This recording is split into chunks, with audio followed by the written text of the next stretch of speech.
Welcome to the deep dive. We're going to take that stack of sources, articles, all that research you've got, and really boil it down. We find the most important insights, the surprising facts, those aha moments, the goal to get you truly well-informed fast. Today we're diving into something complex but incredibly impactful, how artificial intelligence is, well, set to transform epilepsy care. We've got a lot to get through, and our mission is to give you a clear picture of where AI stands now, its potential, which is pretty surprising, and also the hurdles we still need to overcome. So epilepsy itself, it affects, what, over 50 million people worldwide? That's right, over 50 million. It's a complex neurological disorder, characterized by recurrent unprovoked seizures. And the impact goes way beyond just the seizures, doesn't it? Especially for children and older adults. Oh, absolutely. It's far more than seizures. You've got significant psychological hurdles, social ones, economic ones too. Think about the stigma that still exists, a reduced quality of life, and even the devastating risk of such a deep, sudden, unexpected death in epilepsy. Say deep.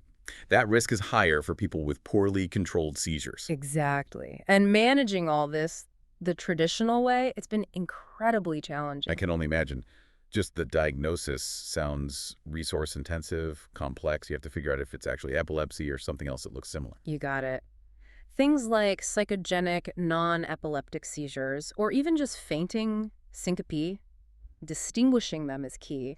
And the traditional tools we use, like EEG and MRI, they have limitations. Right. Sensitivity, specificity. They're not always perfect. Especially during the interictal phase, that's the time between seizures when things might look normal on the surface.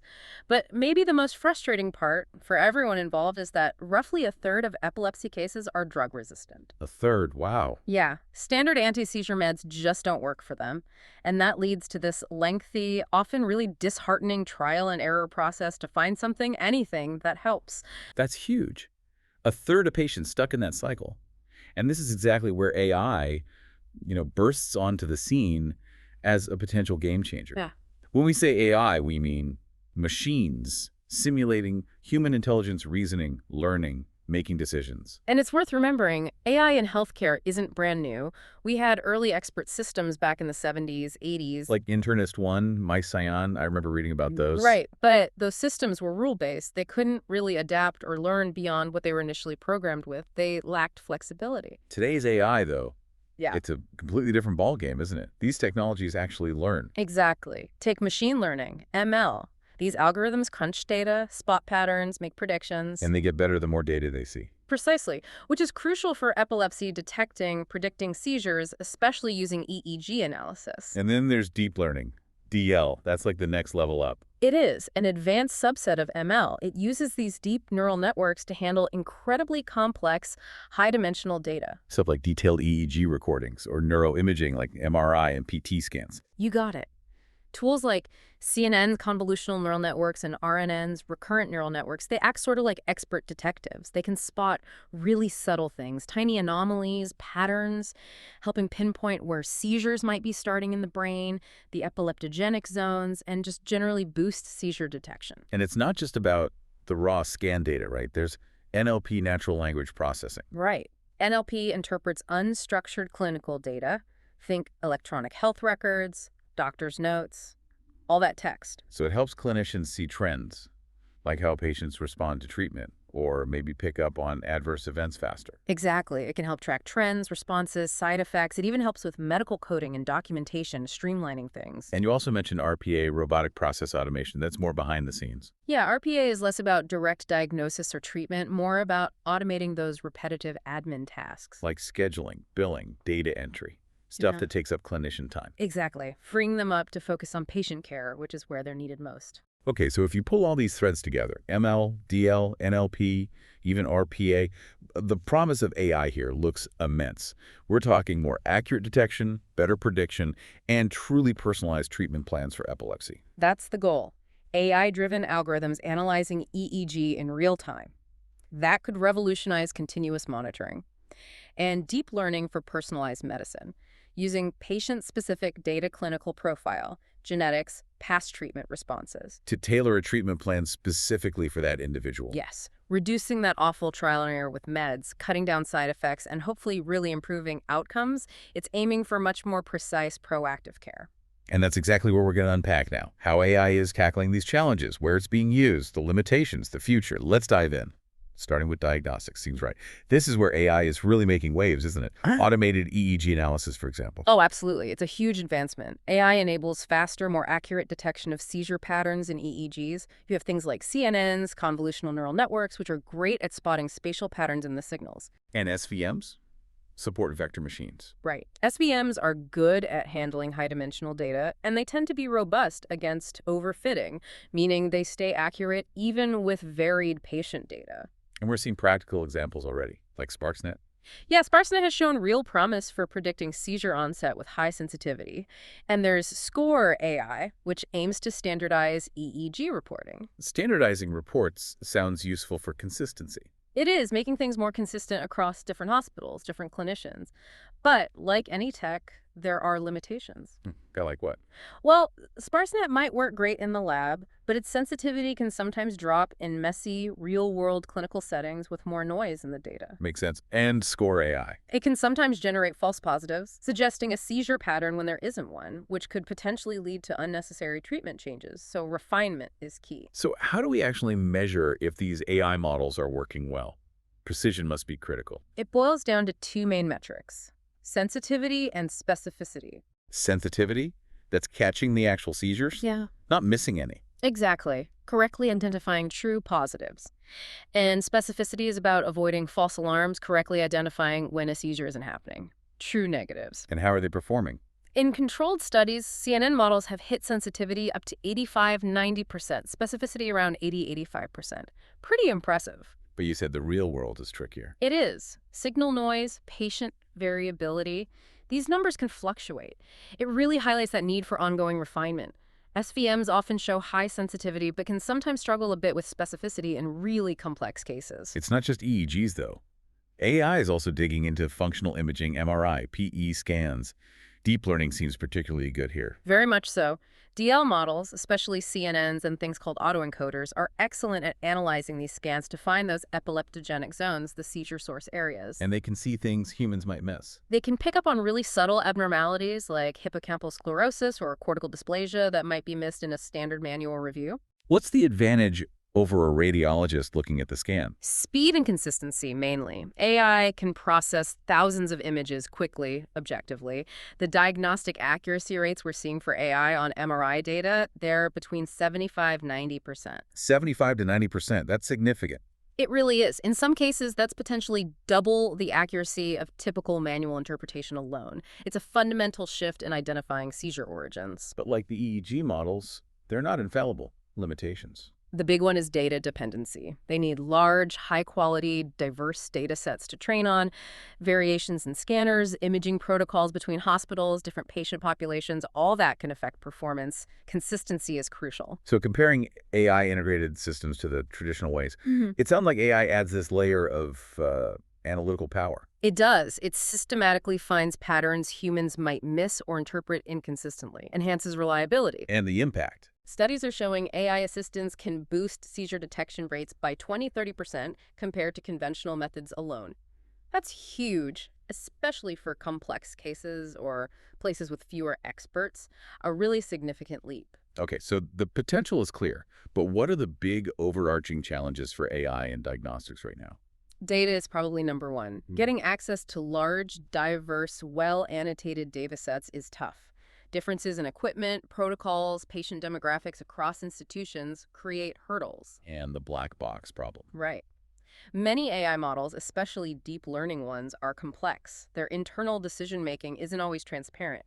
That makes it hard for clinicians to fully trust or verify the recommendations. It raises ethical questions, too, about accountability if something goes wrong. And generalizability.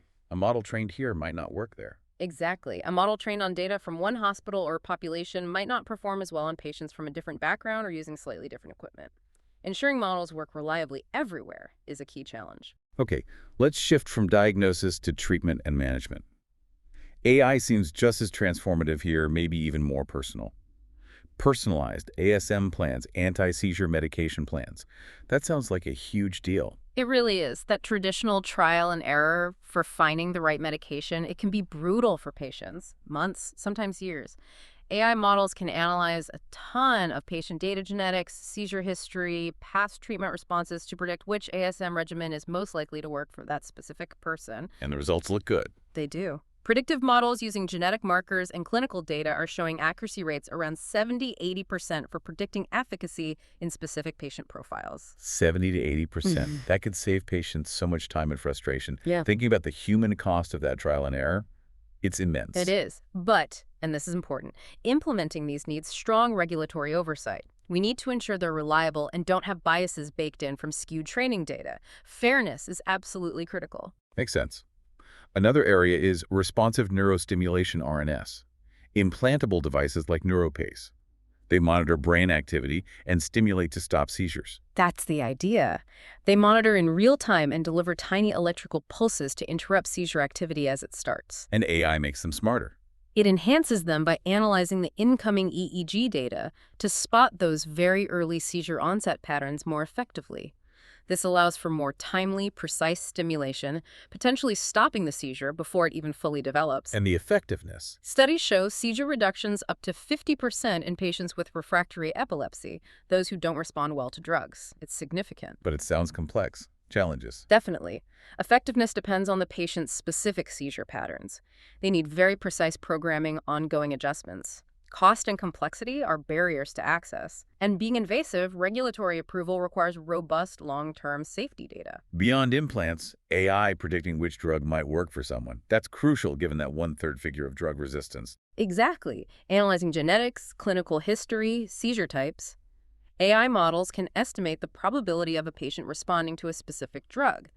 This could dramatically cut down the time and costs spent on ineffective treatments. It's precision medicine in action. But building these predictive models isn't simple. What are the hurdles? Data heterogeneity is a big one. Variations in data types, genetic, clinical, demographic across different sources makes it hard to build models that work universally.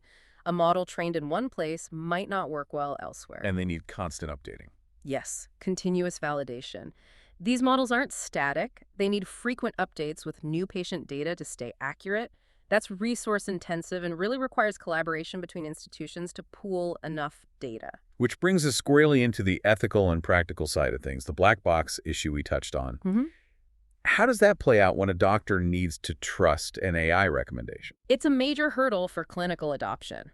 If a doctor can't understand why the AI suggests a certain diagnosis or treatment, especially for something serious like epilepsy, it's hard to fully trust it. Transparency is key for informed decision-making and accountability. Are we making progress on opening up these black boxes? We are. There's a whole field called explainable AI, or XAI. The goal is to create methods like visualizations, heat maps, feature important scores that make the AI's reasoning clearer, bridging that gap between performance and transparency. Another huge concern. Algorithm bias. If the training data isn't diverse, then the AI can inherit and even amplify existing biases. If groups like children, ethnic minorities, or low-income patients are underrepresented in the data, the model might not work as well for them, or it could even be harmful. Exactly. For example, seizure types and EEG patterns can differ significantly in children compared to adults. A model trained mostly on adults might misdiagnose or recommend inappropriate treatments for kids. So how do we fight this bias? It requires deliberate effort. Things like data augmentation, actively seeking out and collecting data from underrepresented groups, designing fairness-aware algorithms. Collaboration is vital to build those large representative data sets, and ongoing algorithmic auditing, checking the models for bias regularly. And data privacy. We're talking incredibly sensitive patient info, EEG, genetics, clinical notes. Pooling that data must raise flags. Huge flags. Robust privacy protection is non-negotiable. Regulations like GDPR in Europe and HIPAA in the US set strict rules. Anonymization, controlled access, strong encryption. Are there AI techniques that help protect privacy? Yes. Things like federated learning and differential privacy are very promising. They allow models to learn from data across multiple sites without the raw data ever leaving the local institution or device. It minimizes the risk by sharing only aggregated insights, not individual patient details. And the legal and regulatory side. How are bodies like the FDA keeping up? It's a challenge. They're actively developing standards for AI in medicine, focusing on transparency, real-world performance validation, and post-market monitoring. But the guidelines are still evolving, and there isn't always consistency internationally. A key question is accountability, right? If an AI makes a mistake. Who's responsible? The developer, the clinician who used it, the hospital. It's often unclear right now. We desperately need standardized guidelines that clarify liability and responsibility. Rigorous testing across diverse populations before deployment is crucial, and the regulations need to adapt as the tech evolves. So we've covered the amazing potential, but also the significant challenges, black boxes, bias, data issues. But there is a path forward, right? What's the research focusing on now? Definitely a path forward. A key focus is improving model accuracy and, crucially, generalizability. We need algorithms that are robust, that work well across diverse patients, and handle real-world data variability. Any specific techniques showing promise there? Yeah, things like transfer learning, where a model trained on one task can apply that knowledge to a related but different task, could really help with generalizability. And there's that continued push for interpretability, for explainable AI to build trust. We mentioned closed-loop systems earlier. They sound incredibly promising for treatment, adapting in real time. How do they differ from current approaches? Right. Unlike open-loop systems, which might stimulate continuously or on a schedule, closed-loop systems actively monitor brain activity. They use AI algorithms, often embedded right in the device, to analyze the EEG signals for the earliest signs of a seizure. And then they intervene immediately. Exactly. They deliver targeted stimulation only when it's needed, right when abnormal patterns are detected, to try and stop the seizure before it progresses. Research is also looking at adaptive algorithms, ones that learn from the individual patient's responses over time to get even more personalized. The challenges there must be significant, though. Accuracy, reliability. Absolutely. The stakes are high for real-time therapeutic decisions. Refining the algorithms for maximum accuracy and reliability and navigating the regulatory approval process for these complex adaptive systems are major hurdles. And looking even further ahead, combining AI with genomics and wearables, that sounds almost futuristic. It's closer than you might think. AI analyzing genetic markers can help predict epilepsy risk, tailor treatments, find options for drug-resistant patients based on their unique genetic profile. And wearables. Yeah. Smartwatches, sensors. Exactly. Devices with EEG sensors, heart rate monitors, accelerometers, they provide continuous physiological data. AI can analyze this stream for real-time seizure detection and monitoring outside the clinic. Imagine combining that genomic predisposition data with real-time physiological monitoring. You could create these incredibly rich, dynamic patient profiles for truly precise, proactive management. But none of this happens in a vacuum. The ethical and regulatory frameworks need to evolve, too. Critically important. Current guidelines are often too general.